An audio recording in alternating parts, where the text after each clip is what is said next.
রাধে রাধে, শুভ সকাল বন্ধুরা। তোমরা সবাই কেমন আছো? আশা করি খুব ভালো আছো। আমিও খুব ভালো আছি। মুর্শিদাবাদের ছোট্ট একটি গ্রাম থেকে আমি মেনকা। আমার চ্যানেলে তোমাদের সবাইকে স্বাগত। তো দেখো, সকালকার কাজ করে নিয়েছি। কাজ করে আমি স্নান করে নিয়ে আজকে গা ধুয়েছি। আজকে আমি পুজো করব না, তো তার জন্য আমি গা ধুয়েছি।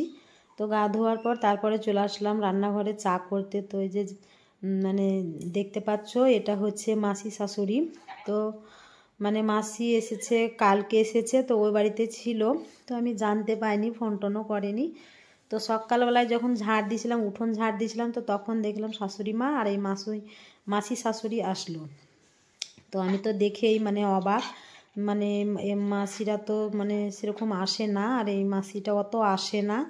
মানে খুব মানে মানে অনেক দিন পর পর আসে। তো তার জন্যই আমি দেখে অবাক হয়ে গেছি যে মাসি কী ব্যাপার হঠাৎ করে চলে আসলো। তো মাসি এসেছে যে আমার মানে শাশুড়ি মাকে দেখতে এসেছে। শাশুড়ি মায়ের মানে চোখ অপারেশন হয়েছে, তো আসেনি দেখতে। তো তার জন্যই দেখতে এসেছে। তো রাত্রে মানে সন্ধ্যা হয়ে গেছিলো মাসির আসতে, তো তখন আসেনি আমাদের বাড়ি। তো তারপরে সকালে আসলো। তো শাশুড়ি মার চোখে ওষুধ দেওয়ার ছিল, ওষুধ খাওয়া ছিল বাসি পেটে। তো শাশুড়ি মা বাড়ি চলে গেল। আমি বললাম যে থাকেন, তো থাকলো না। তো তারপরে চা করে দিয়ে দিলাম মাসিকে খেতে। তো তারপরে খাওয়া দাওয়া হয়ে গেল, আর মাসির সঙ্গে আমি গল্প করছিলাম। তো তারপরে দেখো চলে আসলাম সবজি নিয়ে। তো এখানে সব মানে আজকে হবে মাংস, আর এগুলো হচ্ছে পাটের শাক। তো আরেকদিন খেয়েছি লালতে পাটের শাক, আর এটা হচ্ছে মানে সাদা পাটের শাক। তো সেদিন লালতে পাটের শাক খেয়েছি, তো খুব ভালো লেগেছে। তো আবার নিয়ে এসছে শাক, এখন বাজার যাচ্ছে, তার জন্যেই মানে যেদিন দেখতে পাচ্ছে নিয়ে আসছে। তো আমি এখানে সব আলু, পেঁয়াজ, রসুন সব আমি বানিয়ে নিয়েছি, টমেটো। তো তারপরে দেখো চলে আসলাম এই যে উনুন শালে। তো এসে আমি ভাত বসিয়ে দিয়েছি ওদিকে, আর এদিকে আমি শাকটা বসিয়ে দিলাম। তো শাকটা প্রথমে আমি একটু সেদ্ধ করে নেব। তো পাটের শাক একটু সেদ্ধ করে নিলে বেশ ভালো লাগে খেতে। আর যদি মনে করো যে না এমনি তেলে দিয়ে দেবো, তো অতটা মানে টেস্ট হয় না। তো তার জন্য আমি একটু ভাপ দিয়ে নিচ্ছি। তো দিয়ে দিলাম আমি হলুদ, লবণ। তো তারপরে নেড়ে চেড়ে ঢাকা দিয়ে তারপরে রসুন আর লঙ্কা দিয়ে আমি মানে তেলে দিয়ে দেবো। তো ভালো করে নাড়াচাড়া দিয়ে ঢাকা দিয়ে দেবো। তো কিছুক্ষণ আমি মানে সেদ্ধ করে নিয়েছি। তো সেদ্ধ করার পর তারপরে আমি মানে তেলে দেব। তো আমার সেদ্ধ হয়ে গেছে। তো দেখছি যে মানে তেল ছিল না। তো তেলটা আমি আনতে গেলাম। তেলটা বাড়িরই আমাদের মানে সর্ষের। তো ঢালা ছিল না, তো ঢেলে নিয়ে চলে আসলাম। তো তারপরে আমি কড়াইয়ে তেল দিলাম। তো তারপরে রসুন দিয়ে দিলাম। রসুন দেওয়ার পর লঙ্কা দিয়ে তারপরে আমি শাকটাকে তেলে দিয়ে দিলাম। তো শাকটা খুব সুন্দর হয়েছিল খেতে, মানে নতুন নতুন জিনিস এখন কয়েকদিন খুব ভালো লাগবে। তো এত সুন্দর হয়েছিল মনে হচ্ছে যে মাংস ফেলে শাকটাকেই খাই। তো বেশিরভাগ আমি শাক দিয়েই ভাত খেয়ে নিয়েছি। আর মানে পোলট্রির মাংস, তো পোলট্রির মাংস আমার অতটা পছন্দ না। মানে আমি খুব বেশি খেতে পারি না, মানে একবার খেয়ে নিলে দ্বিতীয়বার আর আমার খেতে ইচ্ছে করে না। তো খাসির মাংসটা বেশ ভালো লাগে, আর আমারও মানে ওইটাই ভালো লাগে, ওটাতে আমার কোনো অরুচি নেই। আর এই পোলট্রির মাংসতে একবার খাওয়ার পর তারপর দ্বিতীয়বার আমি আর খেতে পারি না, আমার অরুচি হয়ে যায়। কেন কি জানি, ছোট থেকে আমার এরকমই অভ্যাস। যখন বিয়ে হয়নি, বিয়ের আগেও আমি এরকম খেতে পারতাম না। তো তারপরে দেখো আমি আলুটা ভেজে নিলাম।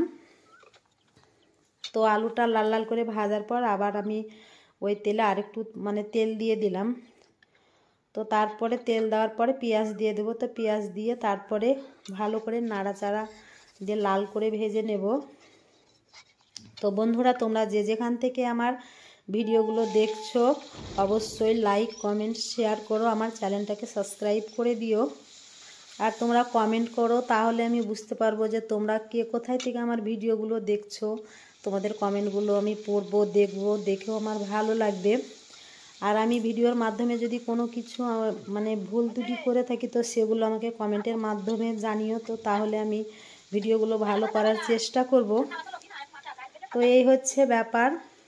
তো একটু আমাকে সাপোর্ট করো। তোমরা যদি সাপোর্ট না করো তো আমি কিছুতেই এগোতে পারবো না। তো তোমরা আমাকে একটু সাপোর্ট করো। এটাই আমি তোমাদেরকে বারবার বলছি।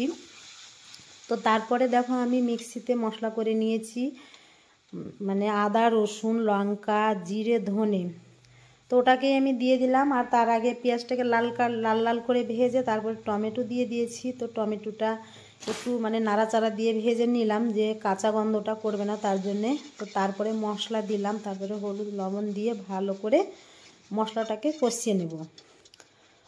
তো তারপরে কষানোর পর তারপরে আমি মাংসগুলোকে সব দিয়ে দেব। তো এখানে 1 কিলো মাংস, তো আমাদের 1 কিলো করেই মাংস নিয়ে আসে, কেননা যে আমি একবার রান্না করি।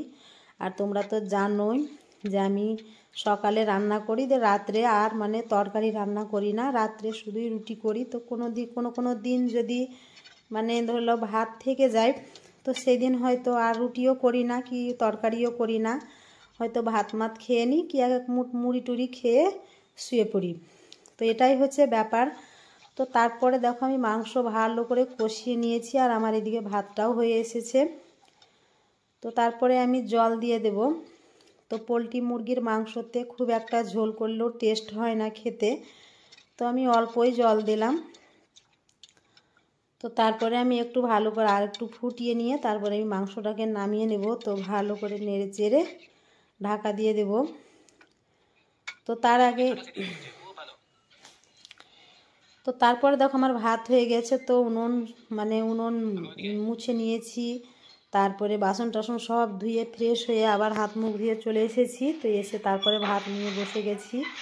তো এখানে নিয়েছি শাক আর হচ্ছে মাংসর তরকারি নিয়েছি, আর ওই যে পেঁয়াজ নিয়েছি। তো তারপরে খাওয়া হয়ে গেল। খাওয়ার পরে তারপরে আরও টুকিটাকি কাজ ছিল, সেগুলো করেছি, একটু বসেছিলাম। তো এখন বিকেল হয়ে গেছে। তো বিকেল হওয়ার পর তারপর তো উঠোনটা ঝাড় দিতেই হবে। তো চলে আসলাম ঝাড় দিতে। আর ওই যে আমার বর চলে আসলো বীজ দিয়ে মাঠে থেকে। তো বিকেলবেলায় এখন গরম পড়ে গেছে, তো বিকেলেই বীজ দিচ্ছে। তা না হলে মানে এখন সকালে রোদ উঠে যাচ্ছে, তো সকালে বিষে অতটা কাজ করছে না, যে রোদ পেলেই পোকাগুলো ভিতরে ঢুকে যাচ্ছে। তো তার জন্যে বিকেলেই দিচ্ছে বিষ, মানে বিকেলে ঠান্ডাতে পোকাগুলো বাইরেই থাকে, আর তার জন্যে বিকেলেই বিষ দেওয়া হচ্ছে। তো বিষ দিয়ে চলে আসলো। তো আসার পর তারপরে স্নান করে একটু বাজারের দিকে গিয়েছিল বর। তো আমি দেখো ঝাড় দিয়ে নিয়েছি। তো ঝাড় দেওয়ার পর তারপরে আমি একটু মাঠে গিয়েছিলাম। মাঠে যে ছাগলের মানে খাবার আনতে ঘাস, তো একটু ঘাস নিয়ে এসেছি। ঘাস নিয়ে এসে তারপরে আমি মানে গা ধুয়ে নিয়েছি। তোমরা তো জানোই যে আমি দুবার করে গা ধুই, যেহেতু মাঠে যেতে হয় আমাকে বিকেলে, তার জন্যে। তো তারপরে উঠোনটাকে আমি বেশ ভালো করে সব দিকটাই ঝাড় দিয়ে নিলাম। তো আমার ভিডিওটাই এই পর্যন্তই বন্ধুরা, তো আর বড় করছি না। তো ভিডিওটা যদি ভালো লাগে লাইক কমেন্ট শেয়ার করো, আর সবাই খুব ভালো থেকো সুস্থ থেকো। ফিরে আসছি আবার একটা নতুন ভিডিও নিয়ে, সাথে থেকো।